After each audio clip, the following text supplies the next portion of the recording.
Vēl te viens maziņš video par sūcēju. Kur tagad sāku viņu tā kā likt kopā, skatos, ka tomēr tas ir Karchers un profesionālās sērijas. Skatos, tas tie ātrie savienojumi ir trubām un arī smērīte uzlikta kur uz gradzene, lai nekas neko nelaistu garām. Tādā ziņā viss ir padomāts.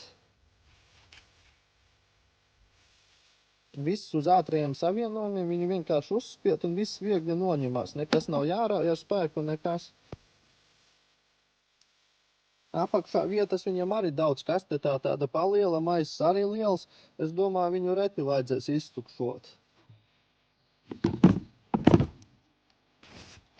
Bet man baigi patīk, ka viņš tāds maziņš, kompakts, ērts. Viņu paņems ir viegli, kur to trubu uz ātro savienojumu tik noņem. Un forši paņem viņu un aizēj, kur vajag. Nav smags, vieglis. Otrā galā arī ir ātrais savienojums, un viņš ātri samauks un viss.